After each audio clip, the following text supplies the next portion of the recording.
thousands of other teachers, as well as hundreds of school leaders, who in turn have trained tens of thousands of their teachers. It has become the instructional Baedeker for the highest performing teachers in schools across the United States. Lemov's language of strong voice, positive framing, right is right, 100%, and all the others, has increasingly entered the common lexicon of new teachers in charter schools.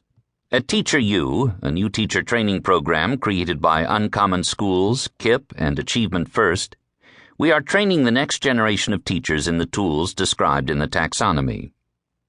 For years now, various sections of the taxonomy have been passed around, teacher to teacher, as dog-eared copies or unauthorized PDFs, as if it were revolutionary samizdat literature. Many of us have been urging Lemov to publish the work and share it with the nation's 3 million teachers who will benefit from its insights. At long last, I am pleased to say, you are holding that book in your hands. Teach Like a Champion is essential reading for those who intend to make every moment count in their classrooms, who want to build a repertoire of skills that will help them lead all their students to meaningful achievement, who are all about getting down to the work of ensuring that demography is not destiny for our children and our nation.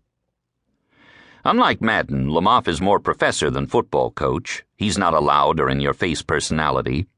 At the same time, his love of teachers and Madden-like enthusiasm for their teaching shine through every page in this book.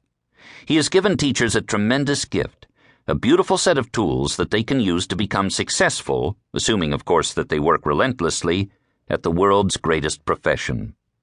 Norman Atkins, founder and CEO of Teacher U, founder, former CEO, and board chair of Uncommon Schools, co-founder and former co-director of North Star Academy, former co-executive director of the Robin Hood Foundation. Dedication. For Mike and Penny Lemov, my first teachers.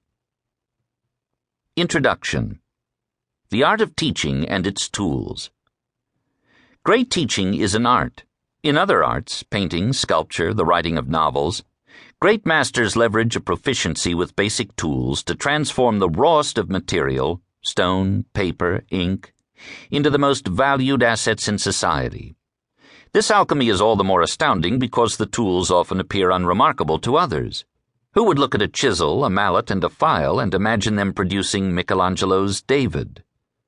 Great art relies on the mastery and application of foundational skills, learned individually through diligent study. You learn to strike a chisel with a mallet. You refine the skill with time, learning at what angle to strike and how hard to drive the chisel. Years later, when and if your work makes it to a museum, observers will likely talk about what school of thought or theory it represents.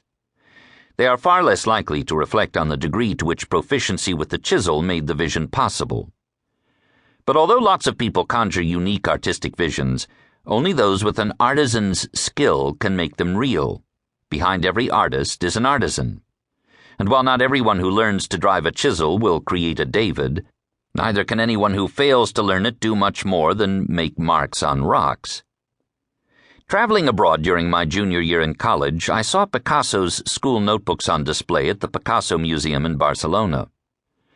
What I remember best are the sketches in the margins of his pages. These weren't sketchbooks, mind you. These were notebooks like every student keeps, page after page of notes from lectures. But the sketches in the margins memorialized a teacher's face or Picasso's own hand grasping a pencil with perfect perspective, line, and shading. I had always thought Picasso was a king of abstraction, of a symbolism that made the ability to draw accurately and realistically irrelevant. His sketches, filling the margins of the pages, bore witness to his mastery of fundamentals and a habitual need to refine his skills. Even in the stray moments of his schooling, he was constantly honing the building blocks of his technique. He was an artisan first and then an artist, as the fact that he filled, by one count, 178 sketchbooks in his life further attests. Diligent mastery of the tools of the craft preceded and perhaps allowed what came after. This book is about the tools of the teaching craft. More specifically, it's about the tools necessary for success in the most important part of the field, teaching in public schools, primarily those in the inner city, that serve students born into poverty and, too often, to a rapidly closing window of opportunity. In these schools, the price of failure is high and the challenge is immense.